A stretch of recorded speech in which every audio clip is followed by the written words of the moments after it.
and welcome dear students. Okay, so this is our lecture number 2 of binomial theorem. Okay, so in the previous lecture we learn about expansion of a plus b ki any power n. Okay, and we also saw the formula of general term of any binomial expansion. Okay, so आज के lecture में हम general term के ही questions करने वाले हैं. So कितनी varieties के क्वेश्चंस आते हैं, बराबर कौन से टाइप के क्वेश्चंस में हमें जनरल टर्म की फॉर्मूला यूज करनी है, तो वो हर एक वेराइटी के क्वेश्चंस आज हम करने वाले हैं. बराबर.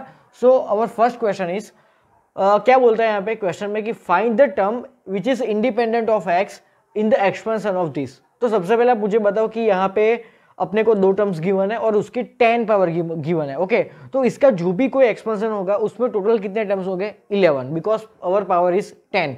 जितनी पावर होगी उससे एक ज्यादा नंबर ऑफ टर्म्स हमें मिलेंगे. बराबर. तो जो 11 टोटल टर्म्स हो गए उसमें से कौन सा ऐसा टर्म है जो x से इंडिपेंडेंट हो. अब आप सोचते होंगे कि what is independent of x. बराबर.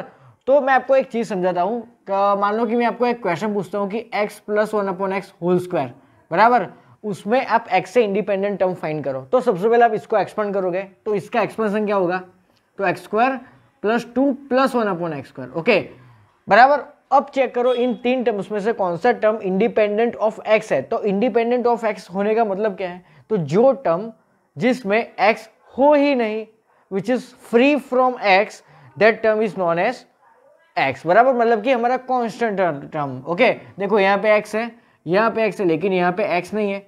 सो मतलब कि जो कांस्टेंट टर्म है that is called independent of x, जिसके साथ में x मल्टीप्लाई हुआ ना हो उसको क्या बोलते हैं, the term which is independent of x. बराबर. चलो, तो हमें इतने इसके एक्सपेंशन में जो टोटल 11 टर्म्स मिलेंगे उसमें से कौन सा टर्म है which is independent of x, which is free from x. Okay, तो हमें क्या करना होगा उस टाइम पे, क्या मुझे इसको एक्सपेंड करके टोटल 11 टर्म्स लिखने होंगे और देन चेक करूंगा कि यहाँ पे x से इंडिपेंडेंट टर्म कौन सा है. इतना लंबा काम तो हम नहीं कर सकते. तो इस टाइम पे हम क्या कर सकते हैं, तो हम इसका जनरल टर्म लिखते हैं. बराबर. तो जनरल टर्म की फॉर्मूला क्या है जो हमने प्रीवियस लेक्चर में पढ़ी है. So T R plus 1 is equal to N C R A raise to N minus R and B raise to are. Okay, चलो अब यहाँ पे n कौन है, 10. This is our A, this is our B. बराबर. तो यहाँ पे क्या होगा 10 सी आर, आर तो हमें पता नहीं. चलो a क्या है मेरा, तो अंडर रूट में x/3 की n माइनस आर पावर, मतलब कि 10 minus r power into B raise to are. Okay, तो b क्या है मेरा 3/2x स्क्वायर. क्लियर ये चीज. ओके, चलो अब 10 C r as it is. Okay, now from this two terms what I am trying to do, तो हम यहाँ पे x की पावर को अलग करेंगे as well as constant term को अलग करेंगे, बिकॉज हमें एक ऐसा टर्म क्रिएट करना है जहाँ पे मैं x की पावर 0 रख सकूँ. ओके, अब यहाँ पे 2 है ना, 2 इंडिपेंडेंट ऑफ x है, वो हमने कैसे सोचा, तो यहाँ पे बेसिकली x की 0 पावर मल्टीप्लाई है, क्योंकि x की 0 पावर होता क्या है 1. सो 2 इंटू 1 इज बेसिकली 2, मतलब कि जो कांस्टेंट टर्म होता है उसके साथ में x की कौन सी पावर मल्टीप्लाई हुई होती है 0, तो ही तो वो इंडिपेंडेंट ऑफ x कहलाता है. बराबर. तो मतलब हमें टोटल x की पावर यहाँ से सेपरेट करनी होगी. तो यहाँ पे आप चेक कर सकते हो x की कितनी पावर होगी, तो बेसिकली x/3 कहाँ पे है, स्क्वायर रूट के अंदर. तो यहाँ पे अपने को समझ में आएगा कि x की कौन सी पावर है, तो 10 माइनस आर बाई 2 पावर है. ये बाई 2 कैसे लिखा मैंने, क्यों लिखा, तो ये जो स्क्वायर रूट है ना उसका बाई 2, और नीचे क्या होगा, नीचे होगा 3 की power 10 minus r by 2 into यहाँ पे होगा 3 रेस टू आर, यहाँ पे होगा 2 raise to r and x की टोटल पावर होगी 2r. सही बात है कि नहीं. अब ये x कहाँ पे है, देखो तो पूरे में एक यहाँ पे है एज वेल एज एक यहाँ पे है, तो x की पार्टी को थोड़ा अलग कर दो.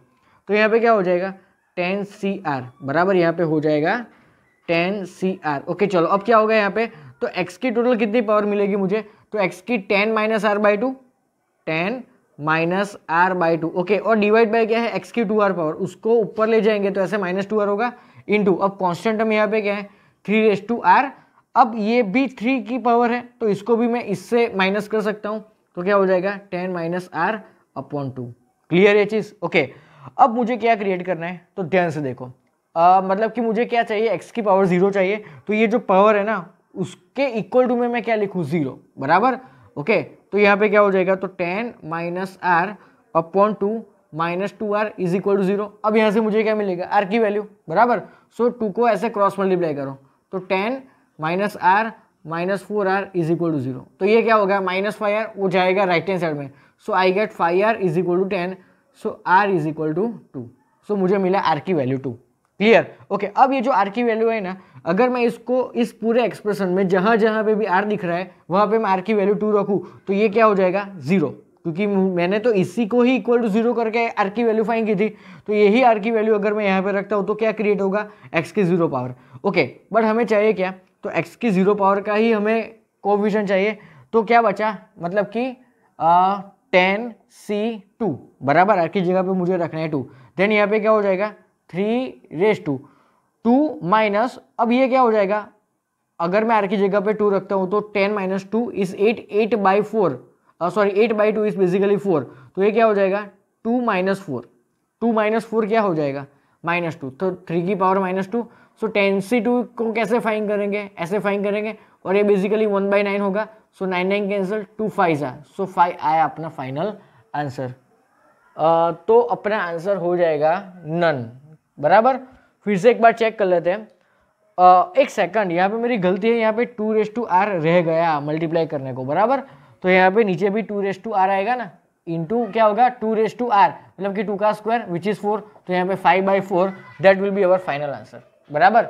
ओके, सो इस तरीके से ये पहली वैरायटी है जिसमें हम जनरल टर्म का यूज करेंगे, बराबर। तो जहाँ जिस क्वेश्चन में आपको इंडिपेंडेंट ऑफ x नाम का कोई क्वेश्चन दिखे, नाम का कोई वर्ड दिखे, then we have to compulsory use general term formula, बराबर। और उसमें क्या करेंगे आगे जाके, x की पावर्स को ऐसे सेपरेट करेंगे एंड कांस्टेंट टर्म को सेपरेट करेंगे एंड x की जो भी कुछ पावर है उसको 0 से कंपेयर करके r की वैल्यू फाइंड करेंगे और वापस उसको हम यहाँ पे रखेंगे और जो भी कुछ आंसर मिलेगा that will be our final answer. Okay, so video pause करके ये फर्स्ट क्वेश्चन नोट कर लो। Okay students, so now moving to our next question. This is our variety number 2 जिसमें हमें जनरल टर्म का यूज करना होगा, बराबर।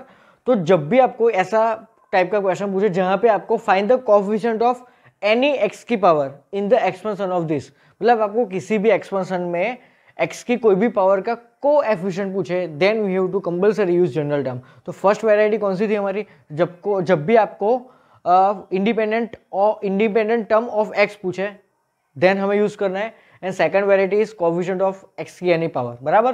तो चलो सबसे पहले a क्या है, तो a है ax, तो b क्या है मेरा। तो एक चीज सोचो, मैंने आपको ये जो फॉर्मूला लिखा है ना कि tr+1 is equal to NCr a⁻n−r b⁻r, ये किसके एक्सपेंशन का जनरल टर्म है पता है, it is expansion of a plus b की एन पावर, जहां पे बीच में कंपल्सरी प्लस है। तो ये क्या है, तो ये a माइनस बी की एन पावर का मुझे एक्सपेंशन लिखना है, उसका ही जनरल टर्म लिखना है। तो यहाँ पे जो b है ना which is -1/bx²।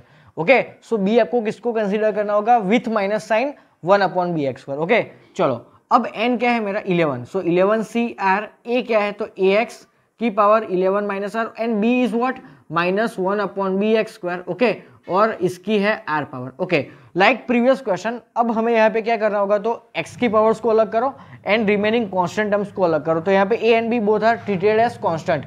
Okay, both are considered constant. तो 11cr तो एज इट इज। ओके, चलो अब a की कौन सी पावर होगी 11 - r, x की भी 11 - r पावर। ओके, अब ध्यान से देखो, न्यूमरेटर में आपको दिख रहा है -1, तो -1 की r पावर, नीचे क्या आ जाएगा, नीचे आएगा b की पावर r एंड x की पावर 2r। डन ये चीज। ओके, चलो अब यहाँ पे आते हैं। सो tr+1 इक्वल टू 11cr तो एज इट इज। चलो अब a की टोटल कितनी पावर है, तो a तो सिर्फ अकेला है और इसके नीचे b क्या है, तो b है r। ओके, और -1 की भी r पावर बची। अब आप x की पावर टोटल करो, तो x की कौन सी पावर दिख रही है ऊपर 11 - r। ओके, और माइनस क्या होगा, माइनस होगा 2r। क्लियर है चीज। ओके, अब दिख रहा है आपको 11cr a⁻11 - r upon b⁻r into -1 की r पावर, और x की टोटल कितनी पावर होगी 11 - 3r, बराबर। ओके, अब मुझे क्या चाहिए, x की कौन सी पावर का कोएफिशिएंट चाहिए, x की -7 का कोएफिशिएंट चाहिए। लेकिन यहाँ पे x की कौन सी पावर है 11 - 3r, तो अब हम क्या करेंगे, तो 11 - 3r को हम क्या बनाने का ट्राई करेंगे -7। तो -7 लेफ्ट हैंड साइड में आएगा, तो 11 + 7 that will be 18। So 18 is equal to 3r, so we get r is equal to 6। Clear है चीज। Okay, so we get r is equal to 6। Okay, अब ये r की वैल्यू को अगर मैं यहाँ पे रखता हूँ, तो अगर r की वैल्यू को आप यहाँ पे रखोगे तो x की कौन सी पावर क्रिएट होगी -7 ही तो क्रिएट होगी, बराबर। तो ये जो बाकी बचेगा that will be the coefficient of x raise to -7। तो आ गया अपना आंसर, बराबर। Okay, so now put r is equal to 6 in this particular equation. तो आपको यहाँ पे x की कौन सी पावर मिलेगी, -7। लेकिन हमें क्या चाहिए, हमें सिर्फ कोएफिशिएंट चाहिए, तो हमें सिर्फ इतने ही पार्ट को कंसीडर करना होगा। तो therefore coefficient of x raise to -7 is equal to what, तो 11c6 होगा, 11c6 इंटू a की कौन सी पावर, तो a की 11 - 6 which is a raise to 5, बराबर। ओके, अब -1 की 6 पावर क्या होगी, +1 होगा। ओके, तो no need to write +1 and नीचे क्या होगा, b की power 6। Okay, so b raise to 6। Okay, अब आपको हर एक ऑप्शन में a raise to 6 sorry a raise to 5 और b रेज टू 6 दिख रहा है। ओके, और एक इंपॉर्टेंट सी चीज आपको हर एक ऑप्शन में कॉमन दिखेगी विच इज 462 462 462। इसका मतलब क्या, कि इसका मतलब 11 से 6 का आंसर भी क्या होगा यार, 462। So no need to separately calculate value of 11 से 6। यहाँ पे इतनी मजदूरी करने की जरूरत नहीं है, please do some smart work option देख के, बराबर। ओके, तो ऊपर a की पावर 5 है, तो नीचे क्या आएगा, नीचे आएगा b की पावर 6। सो चेक कर लो ये कौन से ऑप्शन में प्रेजेंट है।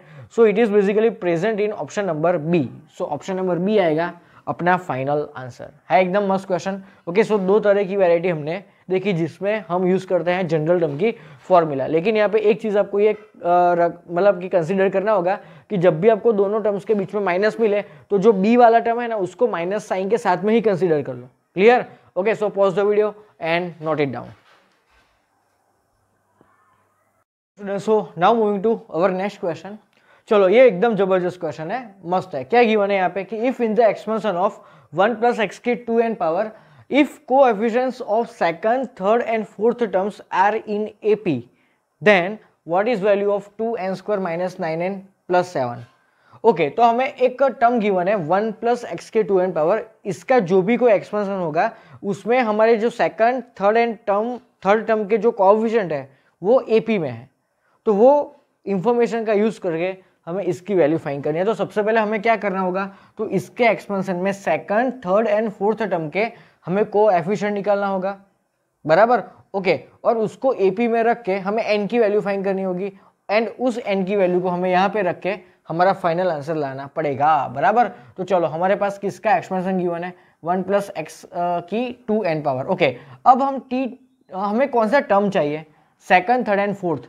ओके, तो सेकंड टर्म को कैसे लिखते हैं, T2 लिखते हैं, बराबर। ओके, लेकिन मैंने आपको एक कंसेप्ट अच्छे से बताया है कि अगर TR+1 है NCR A⁻n - r and B⁻r, तो यहाँ पे देखने लायक क्या चीज़ है, तो जो टर्म यहाँ पे है ना उससे एक कम हमारा r होगा।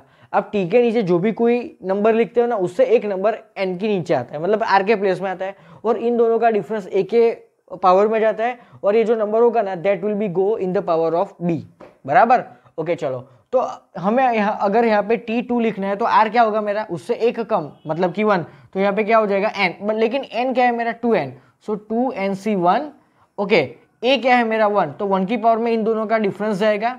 ओके, और b क्या है मेरा x, तो b की पावर में ये 1 जाएगा। ओके, चलो, 2nc1 क्या होगा, 2n ही तो होगा, 1 की any power is 1, so basically मुझे मिला T2 क्या मिला मुझे 2nx। चलो, सेम वे हम फाइंड करेंगे T3, तो T3 के लिए r क्या होगा मेरा 2, सो 2nc2, 1 की any power is 1, so x की पावर में क्या आ जाएगा, स्क्वायर आ जाएगा, बराबर। तो ये मुझे मिला 2nc2। Okay, now I am going to write third term, तो T3 में क्या होगा मेरा 2nc2, no need to write 1। Okay, और डायरेक्टली आ जाएगा x की पावर 2।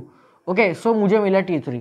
ओके, अब क्या गिवन है क्वेश्चन में कि तीनों टर्म्स के कोएफिशिएंट मतलब x के साथ में जो भी कोई चीज मल्टीप्लाई हुई है ना इसको क्या बोलते हैं, x का कोएफिशिएंट। तो T2, T3 और T4 के कोएफिशिएंट्स कौन से हो गए, तो x के साथ में जो भी कुछ मल्टीप्लाई हुआ है दैट इज कॉल्ड कोएफिशिएंट। तो यहाँ पे क्या मल्टीप्लाई हुआ है 2n, लेकिन 2n को मैं 2nc1 ही लिखता हूँ, बराबर।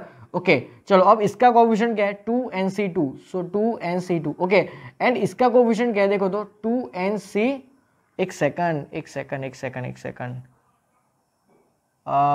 T2, T3 एंड T4 लिखना रह गया भाई, बराबर, T4 लिखना रह गया। तो T4 के लिए क्या होगा 2nc3।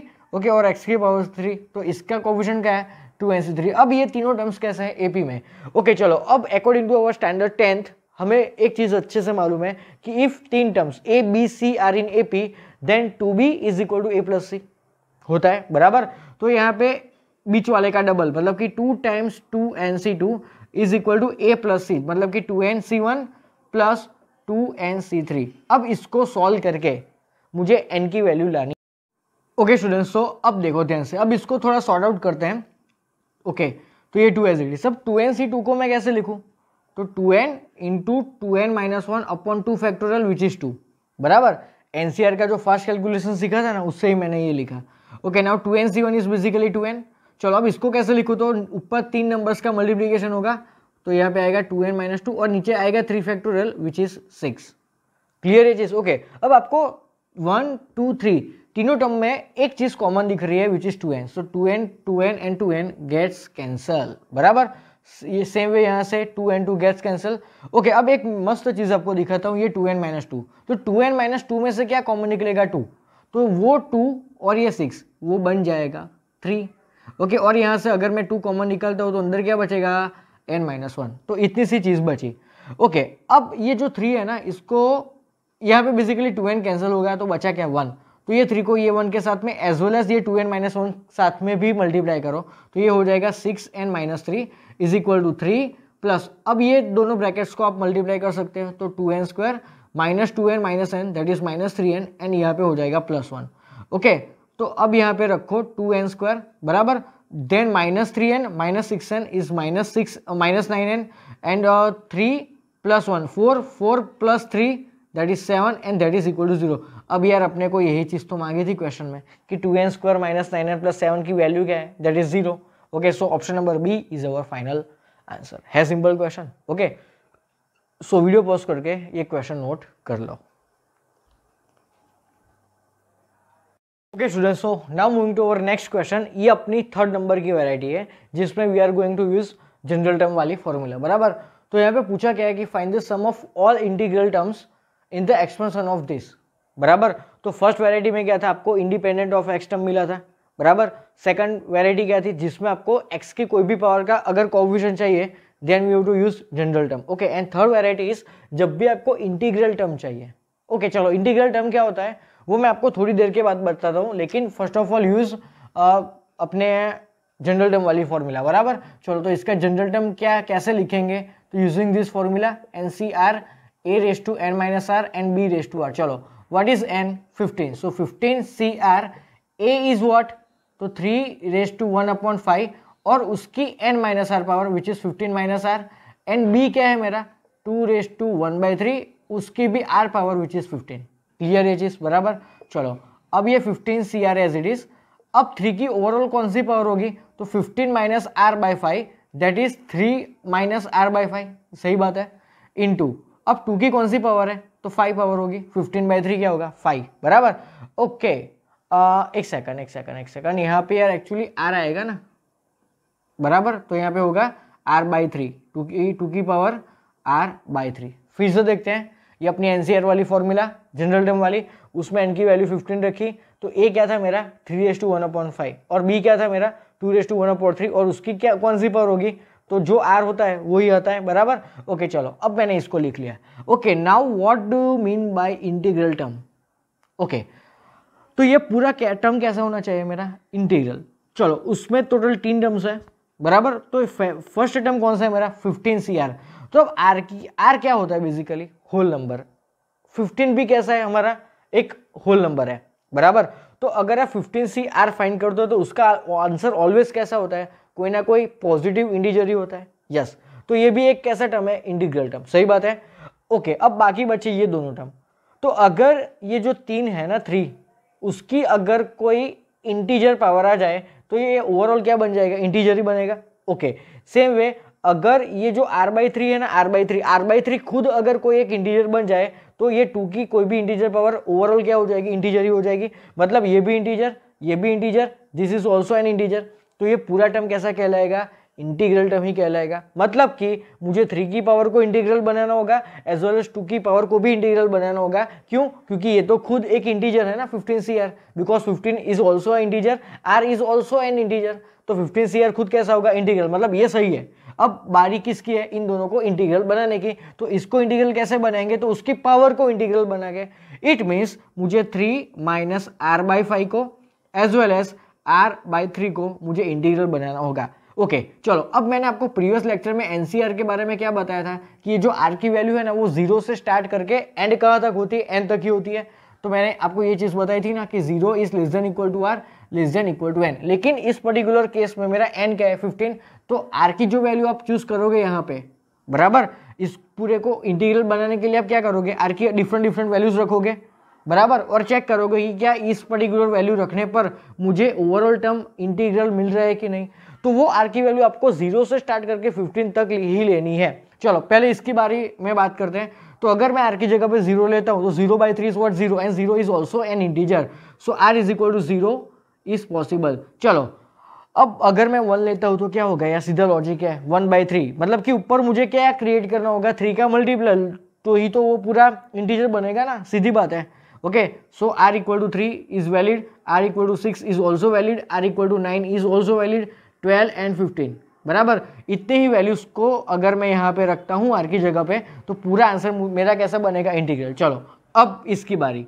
तो अब सोचो, अगर मैं यहाँ पे आर की जगह पे 0 लेता हूँ, बराबर, इसमें से मैं अगर 0 लेता हूँ तो 0/5 क्या होगा? 0, and 3 minus 0 is 3 which is an integer, so R is equal to 0 is valid. अब मुझे बताओ कि अगर मैं 5 लूंगा तो 5/5 क्या हो जाएगा? 1, and 3 minus 1 is 2, 2 is an integer, yes, so R is equal to 5 is valid. अगर आप 6 लो, 7 लो, 8 लो, 9 लो, कुछ नहीं होगा, क्योंकि नीचे 5 है तो ऊपर 5 का मल्टीपल ही होना चाहिए, बराबर। तो अब मैं ले सकता हूँ आर इज इक्वल टू 10, तो 10/5 क्या होगा? 2, and 3 minus 2 is 1, so R is equal to 10 is valid. Clear ये चीज? ओके, एंड लास्ट में क्या आएगा? 15, because 15 is a multiple of 5। तो ये 4 वैल्यूज पॉसिबल है। तो अब आपको क्या करना होगा? तो क्या आप सभी वैल्यूज को यहाँ पे रख सकते हो? नहीं, मैं आपको एक मस्त क्रॉस चेक बताता हूं। अगर आप 10 लो, चलो आर की जगह पे 10 लो, तो वो आर की वैल्यू जो 10 है वो आप यहाँ पे भी रखोगे, यहाँ पे भी रखोगे, एज वेल एज यहाँ पे भी रखोगे, तो क्या प्रॉब्लम होगा पता है? आर की वैल्यू आप यहाँ पे रखोगे तो ये तो इंटीग्रल बनने ही वाला है, ये भी बन जाएगा ना, लेकिन ये नहीं बनेगा क्योंकि r/3 मतलब कि 10/3 which is not an integer. तो मतलब क्या यहाँ पे मुझे समझ में आया? तो इन दोनों में से r की जो कॉमन वैल्यूज है ना वही मुझे यहाँ पे रखनी पड़ेगी। तो r की कॉमन वैल्यूज कौन सी दिख रही है मुझे? एक मिल रही है 0, बराबर, एक मिल रही है मुझे 0 जो दोनों में प्रेजेंट है, एज वेल एज 15 जो दोनों में प्रेजेंट है। Okay, so r is equal to 0 and r is equal to 15। ये दोनों वैल्यूज अगर मैं यहाँ पे रखता हूँ तो ही मुझे ये सारे तीनों के तीनों टर्म्स कैसे मिलेंगे? इंटीग्रल्स मिलेंगे, बराबर। तो चलो अब सबसे पहले take r is equal to 0। Okay, तो यहाँ पे मुझे क्या मिलेगा? 0 + 1 is basically 1, so t1 is equal to 15 से 0, 15 से 0 is 1, so no need to write 1। Then 3 raise to क्या होगा यहाँ पे? 0/5 is 0 and 3 minus 0 is 3, so 3 की पावर 3 विच इज 27 इंटू 2 की power 0/3 is 0, so 2 raise to 0 is 1, so अपना first term क्या है? 27। चलो now take r is equal to 15। Okay, so यहाँ पे रखो 15 से 15 क्या होता है? Always 1, and 3 raise to 15/5 is 3 and 3 minus 3 is 0 and 3 raised to 0 is 1, so no need to write 1। and यहाँ पे क्या होगा? 2 raised to 15/3 that is 5, so 2 raised to 5 कितना होता है भाई? 32 होता है, बराबर। ओके, तो ये कितना होगा? 35 इंटू 15, तो 15 इंटू 30 कितना होता है? 450। 450 में आप 30 ऐड कर दो तो वो कितना हो जाएगा? 480 हो जाएगा। सो मेरा T2 क्या मिला मुझे? सॉरी, क्या मिलेगा यहाँ पे? 15 रखने पर T16 मिलेगा ना, तो T16 क्या मिला? 480। अब मुझे क्या करना है? तो इन दोनों का सम फाइंड करना है। तो ये कितना होगा इन दोनों का सम? तो ये हो जाएगा 705, सो 507 इज अवर फाइनल आंसर। एक सेकंड, यहाँ पे है ना ऑप्शंस में मुझे लोचे लग रहे हैं, एक फिर से 15 रख के यहाँ पे चेक करते हैं। 15 से 15 1 होगा, 3 रेज़ टू 15 माइनस 5 3, तो ये भी 1 हो जाएगा। अच्छा, यहाँ पे यार 1 था ना, ये क्या था मेरा? 1 था, तो ओके, और ये क्या हो जाएगा 2⁵, तो 32 होगा ना, तो ये क्या है 32, और 32 और 7 का सम कितना होता है 59, so 59 is our final answer, yes, which is present in B. ओके, मैंने गलती से यहाँ पे 15 से 15 को 15 लिख लिया था, एक्चुअली वो होता है 1। सो इस तरीके से जनरल टर्म का यूज करके हम ये वैरायटी को सॉल्व कर सकते हैं जहाँ पे आपको इंटीग्रल टर्म पूछे। तो अब आपको समझ में आया इस पूरे को इंटीग्रल क्यों बोलते हैं, क्योंकि हर एक टर्म खुद कैसा होना चाहिए, इंटीजर ही होना चाहिए। लेकिन एनसीआर वाला टर्म तो always for any and for any R it is always an integer, तो ये तो इंटीजर है, मतलब वो सही है। तो अब मुझे इन दोनों को इंटीजर बनाना होगा। तो 3 खुद इंटीजर है, लेकिन अब उसकी जो पावर है ना वो अगर इंटीजर होगी तो ये पूरा इंटीजर होगा। इट मीन्स ये दोनों पावर्स को मुझे कैसे बनाने होंगे, इंटीजर। तो लॉजिक क्या है, तो आर की ऐसी कौन सी वैल्यूज मैं लूँ so that the whole term becomes an integer. लेकिन आर के लिए कंडीशन क्या होती है, वो 0 से बड़ा और एन से कम, या तो एन जितना भी हो सकता है, बराबर। सो यहाँ पे मुझे आर की वैल्यू कहाँ से कहाँ तक लेनी है, 0 से लेके 15 तक, बराबर। तो सारी वैल्यूज में से जो कॉमन आएगी ना that only I can take. Okay, so video pause करके ये क्वेश्चन अच्छे से नोट कर लो।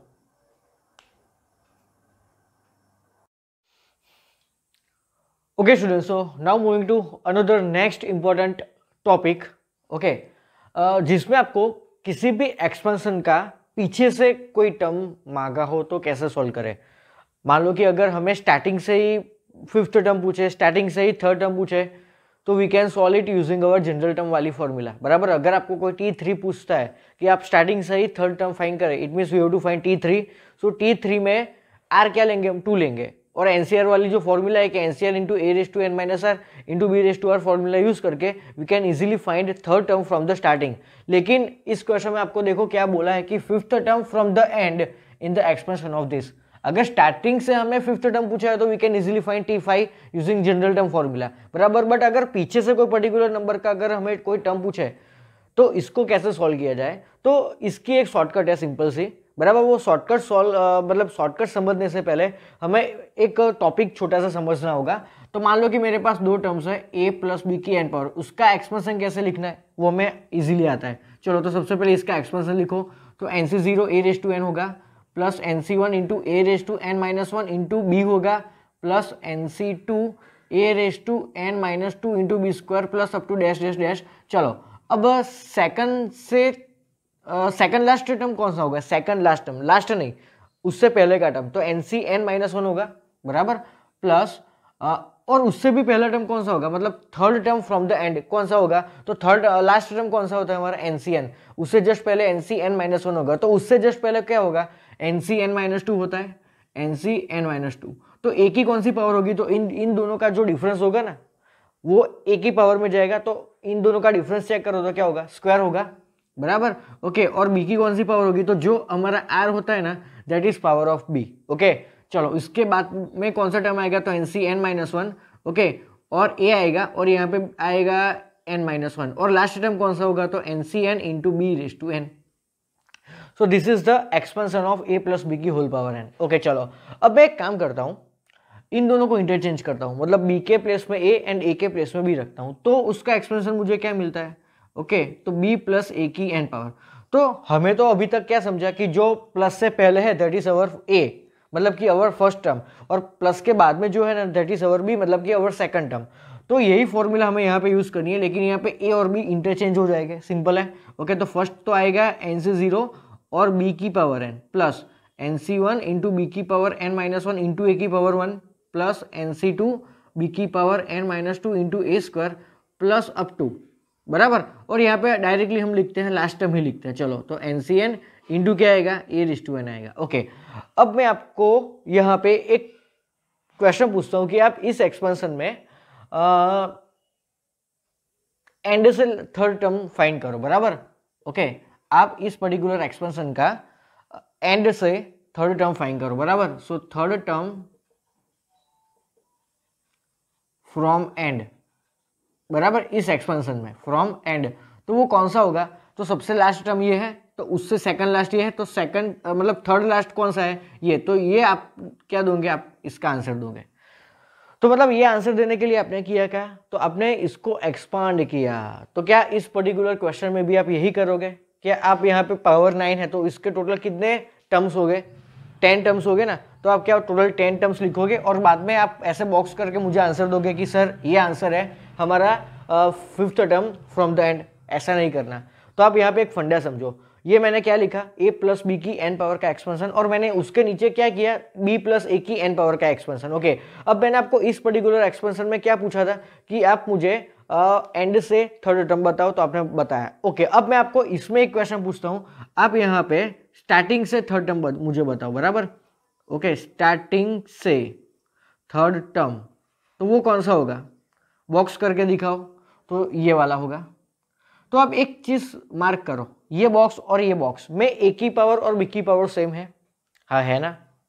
ओके, अब आपको ऐसा लगता होगा ना कि ये NCR वाले टर्म्स दोनों अलग अलग है, लेकिन वो सेम है। NC2 को क्या मैं NCn-2 भी लिख सकता हूँ कि नहीं, NC2 को मैं NCn-2 भी लिख सकता हूँ ना, obviously yes. So this two terms are same, समझ में आया। मतलब हमें करना क्या है, तो ये ओरिजिनल एक्सपेंशन, बराबर, और ओरिजिनल एक्सपेंशन में जो लास्ट से थर्ड टर्म है ना, वो इस एक्सपेंशन में स्टार्टिंग से थर्ड टर्म है। देखा आपने, मार्क किया।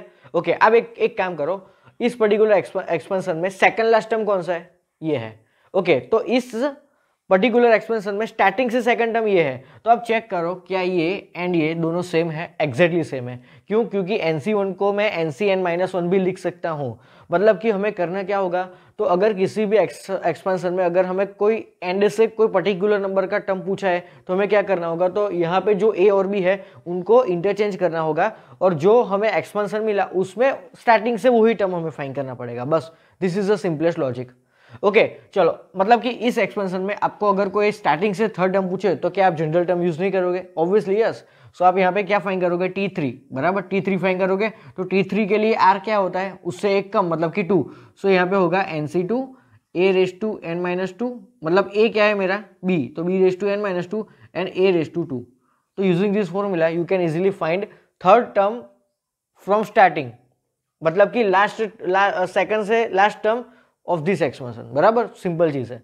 ओके, तो इस क्वेश्चन में मुझे क्या करना है, तो इस क्वेश्चन में मुझे क्या पूछा है, तो इस पर्टिकुलर एक्सपेंशन का एंड से फिफ्थ टर्म पूछा है, तो मैं क्या करूंगा, तो एंड से फिफ्थ टर्म तो फाइंड मैं नहीं कर सकता, बराबर, तो मैं क्या करूंगा, इन दोनों को इंटरचेंज करके स्टार्टिंग से फिफ्थ टर्म फाइंड करूंगा, that will be the final answer, बराबर। तो मुझे इन दोनों को सबसे पहले इंटरचेंज करना होगा, तो क्या ऐसा होगा ना कि -2/x³ प्लस x³/2 की पावर कौन सी है, 9। So this is our a and this is our b।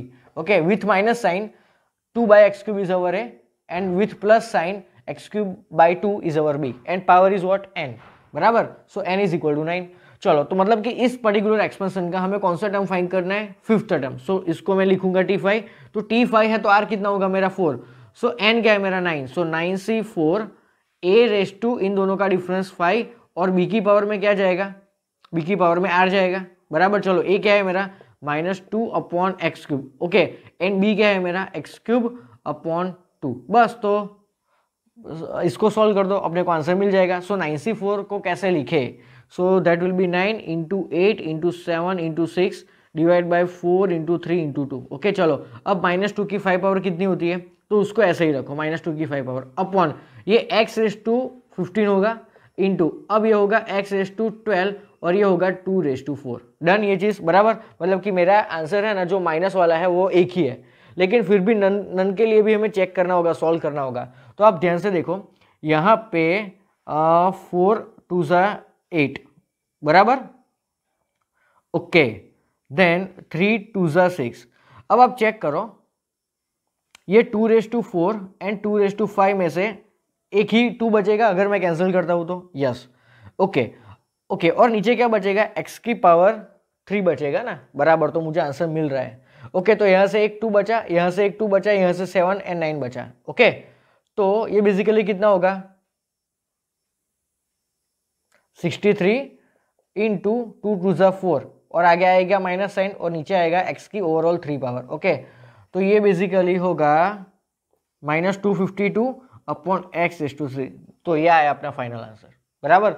तो इस तरीके से एक छोटा सा सिंपल सा लॉजिक था कि अगर आपको किसी भी एक्सपेंशन का पीछे से कोई पर्टिकुलर नंबर का टर्म पूछे तो आपको क्या करना है, तो उसी एक्सपेंशन को आप इंटरचेंज कर दो, मतलब उसमें जो टर्म्स है उसको इंटरचेंज कर दो और उसी एक्सपेंशन का आप जनरल टर्म की फॉर्मूला यूज करके स्टार्टिंग से ही वो पर्टिकुलर नंबर का टर्म फाइंड कर लो। So that will be your answer. है एकदम सिंपल सी टॉपिक, बराबर। तो ये एक चौथे नंबर की वेराइटी थी जिसमें आपको जनरल टर्म की फॉर्मूला यूज करनी है। तो स्टार्टिंग से मैंने आपको एक फर्स्ट वेराइटी कौन सी बताई थी, जिसमें आपको इंडिपेंडेंट टर्म ऑफ एक्स पूछा था, जिस बराबर जो टर्म एक्स से इंडिपेंडेंट हो, मतलब एक्स की पावर 0 हो, उसको फाइंड करने के लिए भी हम जनरल टर्म वाली फॉर्मूला यूज करते हैं। सेकंड थिंग, जब भी आपको x की कोई पर्टिकुलर पावर का कोएफिशिएंट पूछा हो then we have to use general term वाली फॉर्मूला, बराबर। थर्ड, जब भी आपको इंटीग्रल टर्म पूछा हो, इंटीग्रल मतलब जो टर्म्स हो गए जनरल टर्म में, बराबर, वो सारे टर्म्स की पावर कैसे होनी चाहिए, कोई ना कोई इंटीजर ही होनी चाहिए, तो उसमें भी हम जनरल टर्म की फॉर्मूला यूज करती है। And this is our fourth variety. Okay, so video pause करके ये क्वेश्चन नोट कर लो। Okay students, so now moving to our next important question, बराबर। इस टाइप के क्वेश्चन जेईई में लगभग एवरी ईयर आता ही है, बराबर। चलो, आपको क्या पूछा है अगेन, कोएफिशिएंट ऑफ एक्स की n power in the expansion of this into this. अभी तक आपको कैसे क्वेश्चन पूछे जाते थे, अभी तक मैंने कैसे क्वेश्चन आपको कराए, तो आपको पर्टिकुलर a प्लस और माइनस b की n पावर का एक ही फैक्टर आपको गिवन होता था। यहाँ पे आपको दो अलग अलग फैक्टर गिवन है, जिसमें एक फैक्टर की पावर 1 है और दूसरे की कोई पावर n है, बराबर। तो आपको जब भी इस तरह के कोई क्वेश्चन पूछेगी जिसमें आपको दो फैक्टर्स है, जिसमें एक की पावर 1 हो और दूसरे की पावर n हो, बराबर, और उस पूरे में आपको x⁴n का कोएफिशिएंट चाहिए, बराबर। तो यूज तो हमें जनरल टर्म की फॉर्मूला ही करनी है, but before using that formula हमें एक और स्टेप करना होगा, बराबर। तो सबसे पहले आपको क्या गिवन है, तो 1 प्लस एक्स की 1 पावर इंटू 1 माइनस एक्स की n पावर। तो आप एक सिंपल सी बेसिक मैथ्स मुझे समझाओ कि क्या इस ब्रैकेट को मैं अंदर ले जा सकता हूँ या इस ब्रैकेट को मैं अंदर मल्टीप्लाई कर सकता हूँ, वो मुझे सिंपली बताओ। क्या इसको मैं अंदर मल्टीप्लाई करूँ या इसको मैं इसके अंदर ले जाके इन दोनों से सेपरेटली मल्टीप्लाई करूँ? तो इसको ही मैं इसके अंदर ले जा सकता हूँ बिकॉज इसकी पावर n है, बराबर। तो मैं क्या करूंगा, ये जो पर्टिकुलर टर्म है इसको सबसे पहले 1 से मल्टीप्लाई करूंगा and then I will multiply with x। Okay, so अगर 1 को किसी से भी मल्टीप्लाई करूं तो आंसर तो मुझे वही मिलेगा, प्लस x इंटू क्या प्रेजेंट है 1 माइनस एक्स की n पावर। ओके, अब मुझे क्या करना था, तो इसका एक्सपेंशन में x⁴n का कोएफिशिएंट चाहिए, but this is actually equal to this, मतलब कि मुझे इस पूरे के एक्सपेंशन में x⁴n का कोएफिशिएंट चाहिए, बराबर। तो मैं क्या करूंगा, तो सबसे पहले इसके एक्सपेंशन में x⁴n का कोएफिशिएंट फाइंड करूंगा और बाद में ये पूरे के एक्सपेंशन में x⁴n का कोएफिशिएंट फाइंड करूंगा और दोनों कोएफिशिएंट का फाइनली मैं क्या करूंगा, सम। ओके, चलो, तो सबसे पहले लेट 1 माइनस एक्स की n पावर, तो उसमें मुझे क्या चाहिए, x की n पावर का कोएफिशिएंट। तो कोई भी x की n पावर का कोएफिशिएंट चाहिए तो I have to use general term. So tr plus 1 is equal to ncr। a क्या है मेरा 1, तो 1 की कोई भी पावर इज ऑलवेज 1, तो बाकी क्या लिखना रहा, अब बाकी क्या है मेरा b क्या है, देखो तो minus X, we have to compulsory consider minus sign, बराबर। चलो, अब माइनस एक्स की कौन सी पावर आएगी, तो जो अपना r है वो, लेकिन मुझे इस एक्सपेंशन में x की before that first of all we have to separate -1 की r पावर -1 की r पावर इंटू एक्स की r पावर। ओके, चलो, अब मुझे यहाँ पे x की कौन सी पावर का कोएफिशिएंट चाहिए, n पावर का। So in place of r we have to put n, बराबर। So put r is equal to n, बराबर।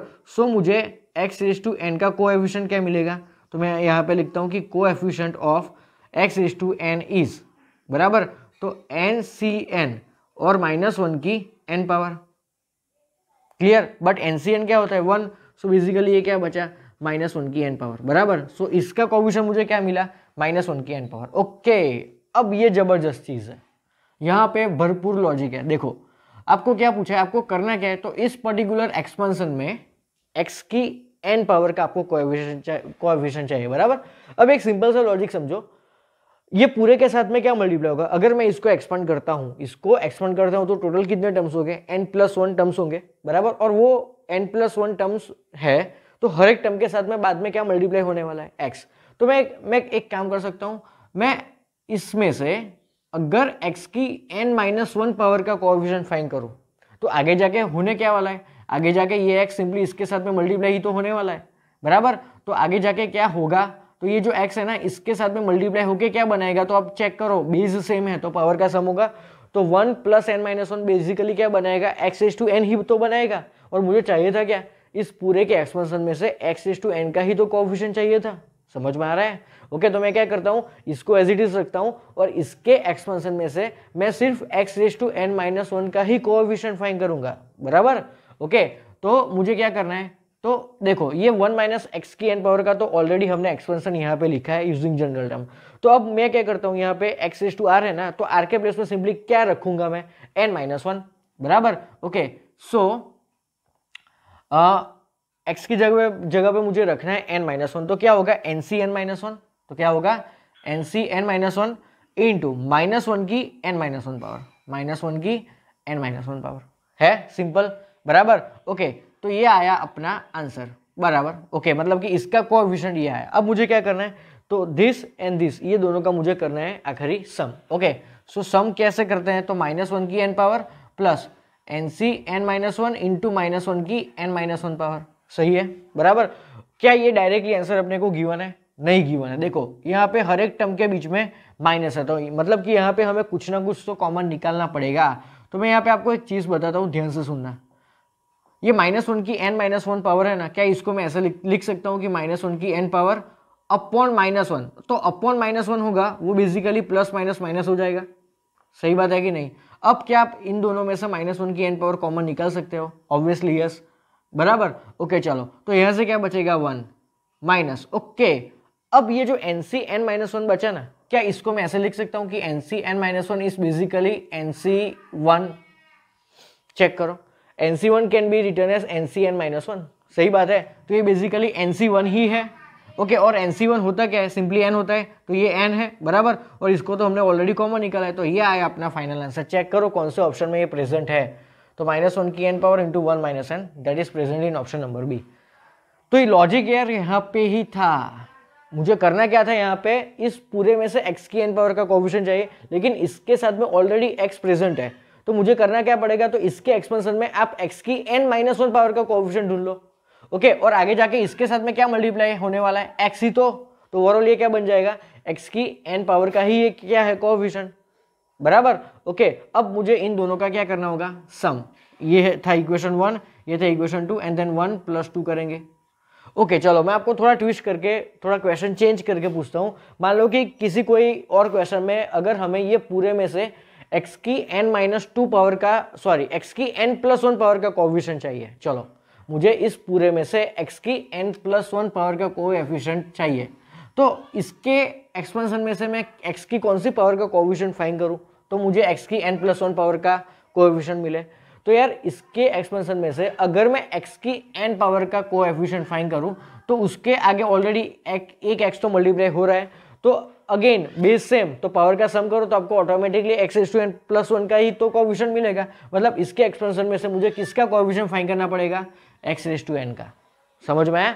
तो इस तरीके से ये क्वेश्चन को डील करना है। क्लियर? ओके, तो सबसे पहले जब भी आपको एक लीनियर फैक्टर मिले और एक पावर, कोई भी पावर वाला आपको फैक्टर मिले, तो आपको सबसे पहले ये पावर वाले को इसके अंदर मल्टीप्लाई करना पड़ेगा, और बाकी इन दोनों में से सेपरेटली जो आपको x की जो भी कोई पावर पूछी है उसका आप कोएफिशिएंट निकाल लो। क्लियर? ओके, चलो तो वीडियो पॉज करके ये क्वेश्चन नोट करो। इसके जैसा एक और क्वेश्चन है जबरदस्त, मैं आपको होमवर्क में देता हूँ। बराबर। ओके, सो वीडियो पॉज करके ये क्वेश्चन नोट कर लो। ओके स्टूडेंट्स, सो प्रीवियस जो क्वेश्चन किया ना उसके जैसा ही एकदम जबरदस्त क्वेश्चन है। देखो यहाँ पे आपको क्या करना है, तो x की -1 पावर का कोएफिशिएंट फाइंड करना है इस दोनों के मल्टीप्लिकेशन के जो एक्सपेंशन है उसमें। बराबर। तो यहाँ पे आपको एक फैक्टर कैसा गिवन है जिसकी पावर 1 है और दूसरे की कोई पावर आपको गिवन है, तो सबसे पहले आपको क्या करना होगा, तो इस पर्टिकुलर फैक्टर को इसके हर एक टर्म से मल्टीप्लाई करना होगा। तो चलो आप इसको पहले 1 से मल्टीप्लाई करोगे तो क्या मिलेगा, यही तो मिलेगा, सेम मिलेगा ना। प्लस यहाँ पे क्या गिवन अपने को 3x² इंटू 1 + 1/x की 8 पावर, प्लस x⁴ के साथ में क्या है 1 + 1/x की 8 पावर। चलो मैं आपको थोड़ी हिंट दे देता हूँ कि आपको बेसिकली क्या करना है। तो आपको टोटल कौन सा कोएफिशिएंट चाहिए, तो x की -1 पावर का। तो आप इन तीनों में से x की -1 पावर का कोएफिशिएंट फाइंड करोगे, ओके और जो भी कोएफिशिएंट आएगा इन तीनों के, इन सब का आपको क्या करना होगा फाइनली सम। तो आपको आपका फाइनल आंसर ये 4 में से कोई एक मिल जाएगा, बराबर। चलो तो यहाँ पे देखो, तो यहाँ पे कोई x मल्टीप्लाई हुआ है लाइक प्रीवियस क्वेश्चन? नहीं। तो आपको सिंपली इस पूरे में से x की -1 का ही कोएफिशिएंट फाइंड करना पड़ेगा।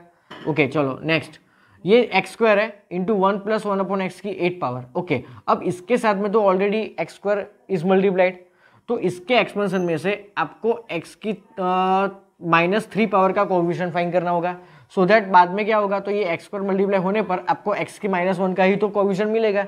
सो आपको डायरेक्टली क्या फाइंड करना है, डायरेक्टली आपको इस पर्टिकुलर एक्सपेंशन में से आपको x की -3 पावर का कोएफिशिएंट फाइंड करना है, बराबर। ओके चलो अब इसके बारे में सोचो, तो यहाँ पे ऑलरेडी x की 4 पावर मल्टीप्लाइड है, तो आपको इसके एक्सपेंशन में से आपको x की कौन सी पावर का कोएफिशिएंट फाइंड करना पड़ेगा, so that you get coefficient of x⁻⁻1। सोचो, तो आपको यहाँ से x⁻5 का कोएफिशिएंट फाइंड करना पड़ेगा, so that you can reach up to x⁻1, बराबर। तो ये काम आपको खुद से करना है, बराबर। और जो भी कुछ आंसर आपका आए वो मुझे कमेंट बॉक्स में, चैट बॉक्स में कंपलसरी लिख के भेज देना। Okay so pause the video and note it down.